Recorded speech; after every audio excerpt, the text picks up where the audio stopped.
So life is a mirror, and it's what you're putting out is what you're getting back. It's just showing to you what is inside of you. So that's the concept of this video, that's the topic. What you put out is what you get back. But the thing is, what you're putting out is from the internal level, not from the external. What does that mean?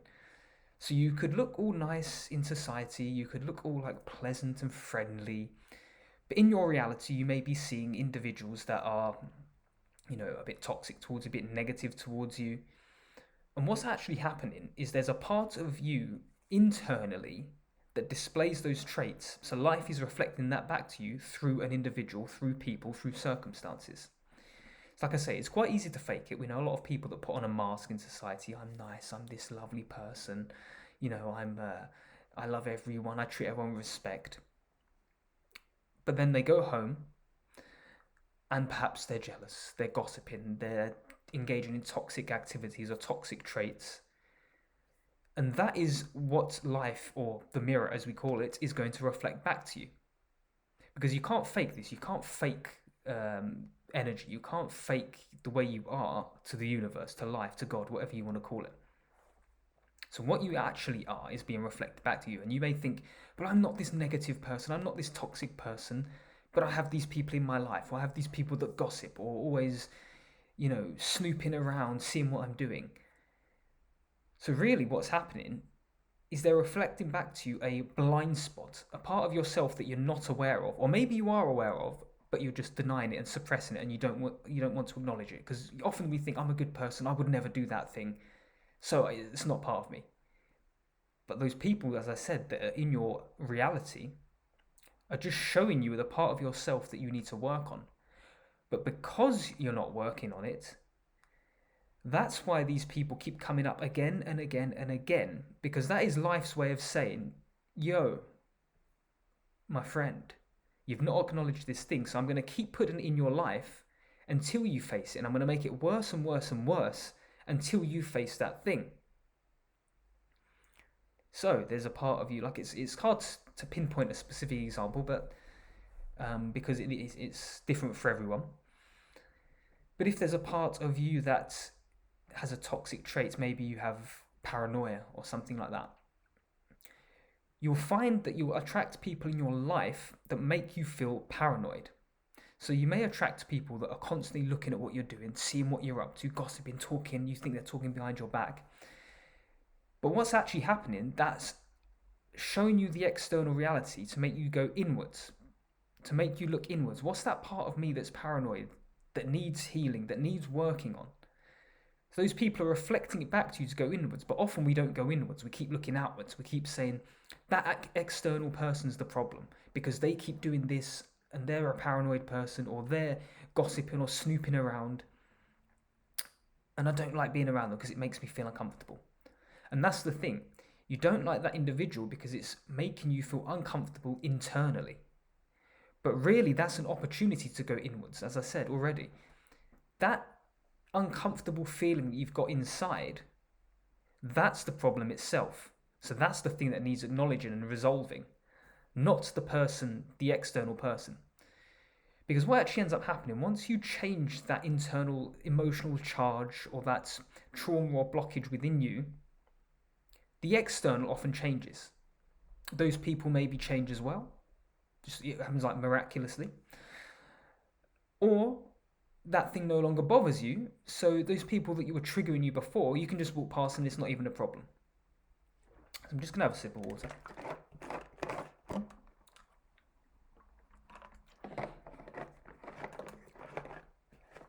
So that's the way it is. So what you put out is what you get back. It's leading back to that law again. And often, like I said, we don't realise what we're putting out because we've convinced ourselves that we're doing the right thing because society's told us something's the right thing. You're told to be polite. You're told to respect your elders, the people that you see. So you're told to be polite. But often, this is just the surface level. So say you're being polite to someone. You're being respectful, so you think. But your intention behind it, excuse me, the intention behind it is not pure or authentic. And that's the thing that's going to reflect back to you. Because say you've got really you're being nice to someone, but you really don't want to be nice to someone. You really don't want to be, say hello or good morning to someone, but you do it anyway to look polite because your mum's told you to, your dad's told you to, society, culture's told you to. So you're doing that and you think you're being nice, but then you don't get that reciprocated back to you. Someone still acts to you negatively or, a bit cold and aloof. And you're thinking, I've been nice to this person. But you haven't. It was the intention behind it that is coming back to you because it's the energy and the charge behind it that's coming back to you. So if your intention was, oh, for God's sake, I've got to do this. I don't even like this person. Hello, morning. Hello, yes, yes, happy to see you. You think, I've been nice. You haven't been nice. Your intention, the thing that inside that you're going, ugh, I hate this person, whatever, that's what's going to come back to you. And people pick up on that subconsciously. So when you're saying hello to that person, maybe they're like, yeah, all right, whatever. And you're like, that person's so rude. No, you're actually rude. You're just covering it up. That person's just reflecting back to you what you are, and that's making you feel uncomfortable. Because you're expecting someone to be nice to you because you were a fake nice back to them, or to them to start off with, but they're reflecting back to you the reality of what you are. So it's the intention. If your intention was genuinely pure and authentic, you wouldn't have that emotional resistance, that charge behind it. You would just genuinely do it without expecting anything back. You'd say hello, good morning, help someone out, and you wouldn't even care if they help you back or not. Because when we're doing something with the expectation of getting something back in return, that's actually a form of manipulation. Because you're saying, I'm going to do this, but only because I expect you to do this back to me. That's not pure, that's not authentic. So you're going to get back that thing that you're putting out. You're going to get back the impurity, the form of manipulation, in a different way though. So it's not going to present it back to you in exactly the same way, because it needs to give you the opposite to show you what you're doing. So intention, it all comes down to intention. And life has a way of showing us this through different forms, through different people, through different circumstances. So maybe you experience one particular individual that you don't get on with. So that's reflecting back to you what you need to work on in yourself. So you think, okay, I'll ignore this person. But if you haven't resolved the underlying thing, you'll find other people in your reality or other circumstances that that reflect back to you to the exact same thing. So let me expand a bit more on that. So let's say you now, this is a bit of a generic example, but it's all I can think of right now. But say you meet a particular person, I don't know, let's call him Dave, and you say Dave is a very negative individual, okay? Dave's negative, I don't like Dave, okay? But you've not acknowledged the part of that negativity that's within you, because it's, like I said, it's reflecting back to your part of yourself. But so you ignore Dave, or you stop speaking to Dave, okay? But you've not actually resolved the internal block, the internal thing within you that's negative, okay? So you go to a cafe, you meet some new people, and you think, okay, these people I'm meeting, they're also negative as well. So you start meeting more negative people. You go, everyone's negative, I don't like people. But what's actually happening is, okay, you've got rid of that one situation, Dave. Life's gone, okay, you've not resolved this issue. You've not resolved that negativity, that part within you. Now, just a side note, it doesn't have to be negativity as a generic example. It could be anything. It could be gossip. It could be, I don't know, paranoia. It could be anything. But I'm just using negativity as an overall generic example. So what life's doing, it's giving you more opportunities to work on that part of yourself by putting that mirror in front of you in the form of different people or different events to say, okay, you've still not resolved this issue, this negativity. Let me put someone else in front of you to show you what needs working on. But then you meet someone else, you go, okay, I don't like this person either because they're negative, so I'll meet someone else and they're also negative, I'll stop them. And then you go, I don't want to meet people because everyone's negative. As I said, you're looking externally, but life's saying, it's giving you a mirror to say, there's something within you internally that's negative that you're not working on. So I'm going to keep putting these people, these opportunities, these experiences in your life until you finally realize that the negativity is inside you and not in those people. So that's the key. You need to go internally. You're probably thinking at this point, well, how do I go internally? Like, because I'm not negative, I'm not that. The thing is you are, or whatever the situations come up, that is actually you. It's just that you, like I go back to it again, you're not aware of it, or that you're refusing to accept something. Because as I said, we don't want to accept that we're, a negative person, a toxic person, or there's a bad part in us, We don't want to accept it. We think we're being nice. So we're often blindsided, and it's a blind spot. So you do need to peel the layers and get really truthful with yourself. Actually really acknowledge, like, sit down with myself and accept the fact. Just be open-minded to the fact that this may be a part of you. You may actually be this person. Unless you're willing to accept that and be open to that and put your ego aside for just a split second, a split minute or whatever, you're always going to attract the same thing in your life. And leading on from that, because it's a part of yourself which you don't actually realize. Now, your mind, there's this part of your mind called the reticular activating system. And this is the part of your mind, it's RAS for sure, of course.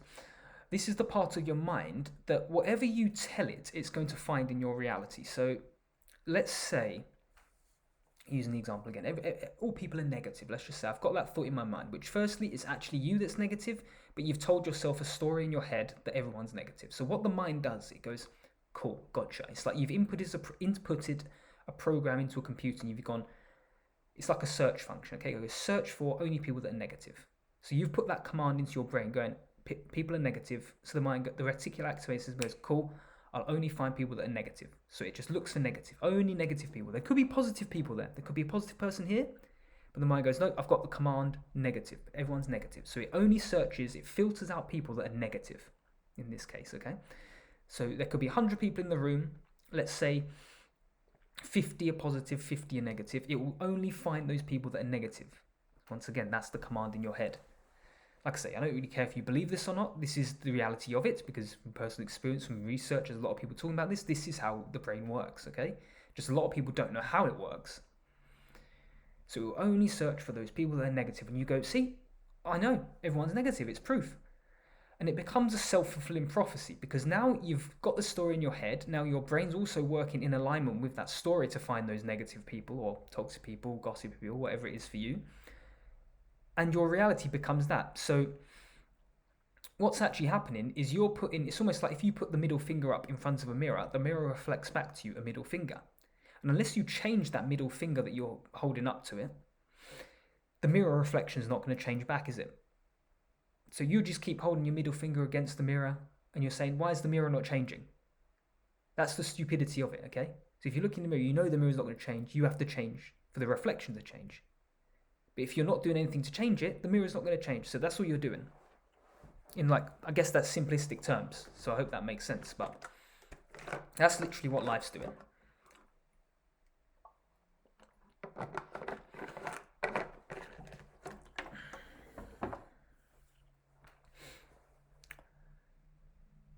And another thing,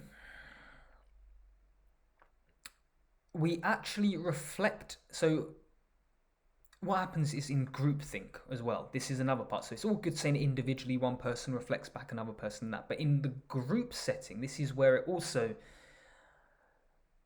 I guess it magnifies a bit more. Because within a group, there's often someone with the strongest energy. And the strongest energy is the one that almost overcomes everyone else. So you could have a certain opinion, a certain thought, a certain viewpoint on something. But if your energy is weaker, so let's say this is your energy, it's weaker, and there's someone with a stronger energy, you're going to be consumed by that stronger energy. And their reality then becomes your reality, meaning the mirror is reflecting back their reality within you because you've taken over their thoughts, beliefs, their patterns. So it's actually no longer your beliefs. You've just taken on someone else's reality, and then the mirror is reflecting back to them their reality. So let me try and simplify that by giving an example. Let's say, very, very basic example. Let's say I believe the Earth's round, okay, a globe, sphere, whatever you want to call it. But I have a friend that believes the Earth is flat. But his energy is a lot stronger than mine, okay? So he tells me why he believes the Earth's flat, all this stuff. He projects that onto me, and then after a lot of convincing, and he's a strong, powerful person, vocally and all that stuff. So after a while, he convinces me that the Earth is flat, even though I initially believed the Earth was, a round globe, sphere, whatever the shape you want to do it to describe the Earth, like that. So I'm convinced the Earth is now flat. Because the energy is stronger, now I'll start seeing evidence in my reality that the Earth is flat. So I may find people in my reality that also believe the Earth is flat. So I go, okay, it must be true then, because I've now met 5 people that also said the Earth's flat. And now I've seen an article online that says the Earth's flat. And now I've also saw on social media that the Earth's flat. But like I said, that's only because his program was stronger than my program that's now gone into me. And now that part of the brain that I mentioned, the RAS, is now looking for evidence that that is true. And that's now become my reality. So it's now, I've got a false perception of reality. It's not true because I'm not seeing clearly. I've just put a false program into me. And so you can imagine everyone on Earth has a different belief, different set of patterns, different, understandings, different energies. So they're all seeing reality in different ways. No one's actually seeing reality for what it is. No one's seeing truth. They're just seeing their version of the truth. Truth really is the one that is no preconceived ideas, judgments, values, no emotions behind it, no beliefs, no traumas, no blockages behind it. It's literally just clear. So something that someone else has told you is not necessarily truth. It's just their version of truth. But you're just taking it on, and the mirror is reflecting back to you their truth. And that's also how trauma goes down ancestrally and down the lines. Because someone gets traumatized, they pass that on to their kids. They pass on a snapshot or a blueprint of their reality onto their kids, and they reinforce that in their kids. The kid sees reality through that false lens, of that traumatic lens. They believe that's true. And then they grow up thinking it's true, and then they pass that down because they're acting from those beliefs, those patterns, those past traumas, and then it gets passed down and down and down and down and down. Because the input, the program, is false, and then the mirror is reflecting back a faulty program. So it actually takes breaking out of that old program to then have the mirror reflect back to you, or to then insert a new program, to then have the mirror reflect back to you that new program. Which is a lot of work, and which is why most people are not going to do it, or it's going to take a long time for people to actually acknowledge it and do it. Because like I said, right now we're just reflecting back to each other faulty programs. And that's becoming our reality. And the people that are seeing reality clearly and more truthfully and for what it actually is, it's almost seen as insanity, because there's such a small percentage of these people. So imagine, let's go again, say like 9 out of 10 people are seeing reality from a traumatized perspective. They were in the war, let's say, or their grandparents were in the war. So now they believe that everyone's going to, out to get them. Everyone's going to do something to them. They're living in fear. Oh my God, someone could kidnap me and do this to me. So they're living in that fear. They're looking at they look at a person, he looked at me funny, he's going to kill me and murder my family or do whatever and shoot me and this stuff, because they've been passed down those beliefs from the war, or they experienced war, whatever it is. And let's say one person never experienced a war or a warlike environment, just complete peaceful childhood. Their parents never experienced trauma, nothing like that. And that person is looking around like, well, there's no war. I don't see any problem. Someone looked at me, but they're looking at me because they're looking around. That's not a problem. They're seeing it from a different lens, a different perspective. And then those 9 out of 10 people will look at that one person and go, you're crazy. It's obvious that everyone's a war. Because see, these other 9 people, 8 people, whatever, they're also seeing the same way. So this must be true. So that person's the crazy one, not us. Us 9 people here, we're normal. We're sane. You're not sane. You're insane, but everyone else is insane as well. That's why it looks normal. You see, that's the problem. You're all living in your traumas, your blocks, your past beliefs and conditioning, and because everyone else is in that way, you think it's normal. It's not. It's really not. And you can only really see that it's not when you've actually come out of it and you look back and you go, okay, I see this. I was literally just playing out traumas and past patterns. But it takes a lot of work, because you need to go into the fears, traumas, face them head on, heal them, and then put in new programs. And this can take months, years, decades. Most people are not willing to do the work, because think about it. Most people have busy lives. Most people have kids to look after, responsibilities. You've got to make money. And it's almost life set up that way to almost stop you going inwards. It's to stop you facing those fears But if you just, and also not only that, because if you face, your ego thinks, if I face these fears and if I, go into it, it's death for the ego, because that is what it knows is its sense of self. But you need to remember, you need to drop that old self to then step into the new reality, to step into the new version of you. Like, I'll use an analogy of, let's say, a football analogy. Let's say to get from League 3 to League 2, you need to become a better version of yourself. You may need to get a new team around you. You may need to get a new manager, a new equipment, new football boots, new tactics. But if you say no, I only want the old tactics, the old teammates, the old manager that were only good enough for League 3, you're not going to progress to League 2 or the leagues above, are you? So it's like that. It's exactly the same thing, in the sense that you need to let go of those old beliefs, those old patterns, to then step into the new. But like I said, that takes a long time, potentially, depending on how much you're willing to put in. Because once again, what you put in is what you're going to get out. You put in more work, life's going to reflect back to you once again. That's work paying off. And it's a little metaphysical, a little, I guess some people could call it woo-woo. But it's one of those things that your reality is reinforcing what you believe in again. So if you believe that this is a load of nonsense and it doesn't work, your brain's going to go, cool, got the program, let me find evidence for why it's a load of nonsense. So then you'll see in your reality evidence. You might see research, other people in your life that also say, yes, it's a load of nonsense because it didn't work for me. But once again, your brain's only finding evidence of that thing you put into it. If you believe again that it is true, you'll start meeting people in your life that is saying it's true and it worked for me. So it's ultimately down to you. Whether you believe it or not, you're right. You're absolutely right. Because all that's happening, like I said again, the mirror's going back to you and go, whatever you're doing, if I wave to the mirror like that, the mirror's going to wave to me again. If I go like that, the mirror's going to go like that. If I go like that, the mirror's going to go like that, you see? So whatever you're doing, the mirror goes, gotcha, no problem at all. Like I say, whether you believe or not, it doesn't matter. You're going to get evidence for it. The thing I tell you is, you may, like, if your life hasn't gone the way you want it to go, it's not the, you're in a bit of chaos, it's not the ideal way. What do you have to lose by at least trying, at least temporarily trying to see if it works, if you can change it? Because at the end of the day, if you don't attempt it, your life's still going to stay pretty crappy, isn't it?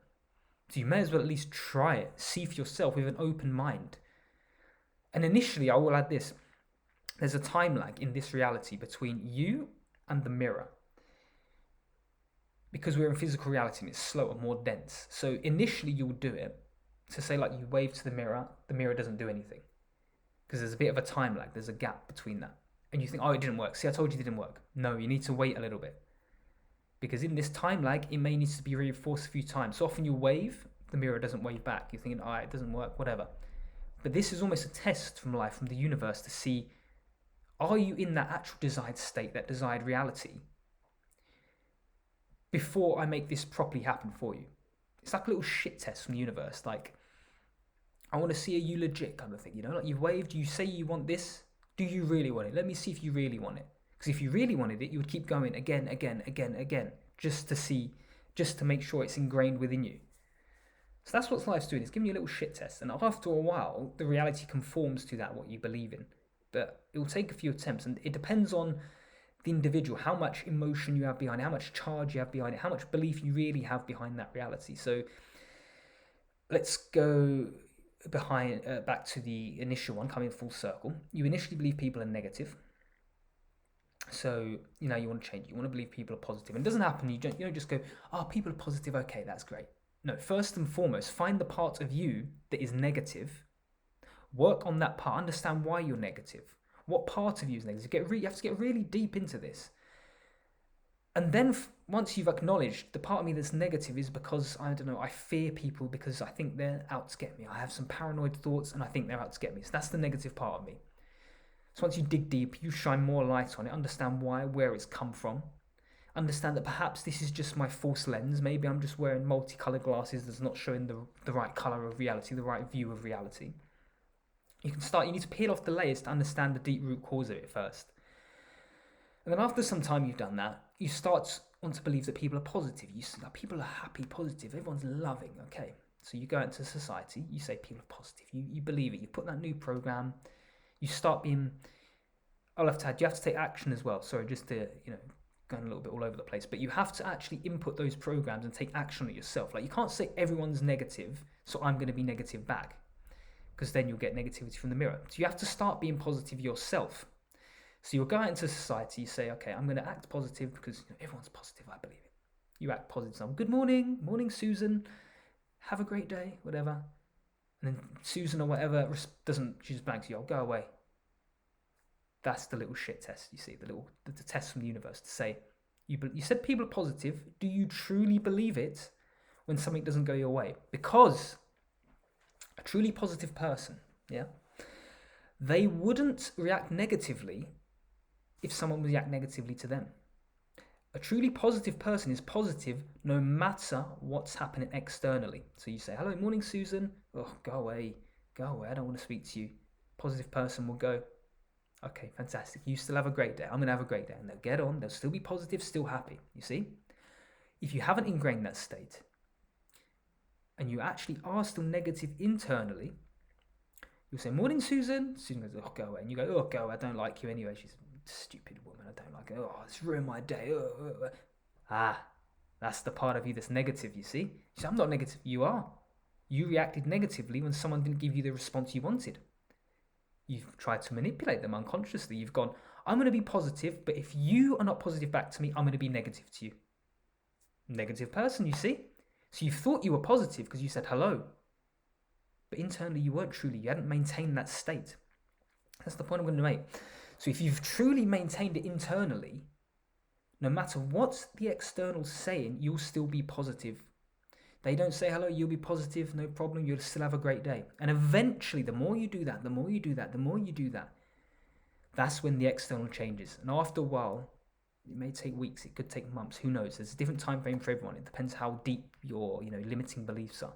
And after a while, then you may say hi to Susan, and she goes, this person's quite positive, morning, and then you both start being happy there. Or you'll meet other people that are positive, and you'll start seeing more and more of them in your reality, or more events happen that are positive, and your vibration's higher. Because it's all about the vibration, the internal feeling, the frequency. That's what people are picking up on and reflecting that back to you. As I said, it goes back full circle again. If internally, any toxicity, any negativity, that's what's coming back. So it's like, imagine I'm a person here, I've got internal toxicity here, it's going out of me into the person the other way, and that's what's coming back to me in the mirror. Okay, so imagine it like a Wi-Fi signal. The Wi-Fi is coming out my head, going into that person in front of me, and then that's what they're speaking out, showing me that way. Okay? I think that's all for now. Like I said, this is some deep work that needs to be done to actually resolve this. So in terms of just like a quick overview, this was, I think, was a good point. I may go into more depth. I may do another little mini series or something like that to work on this stuff deeper. But I'll leave it there for now. Just remember, what you're putting out is what you're getting back. Life's mirroring it back to you, but it's the internal state. So in order to get a new state, you need to acknowledge what's inside of you that's being reflected back to you by the mirror, work on it, peel off the layers, and then put in the new state, the new programs of what you truly want to be, and keep reinforcing that until it becomes your reality. So you will keep at it no matter what the external circumstances are showing you. Hope that helps, and I'll speak to you guys again very, very soon.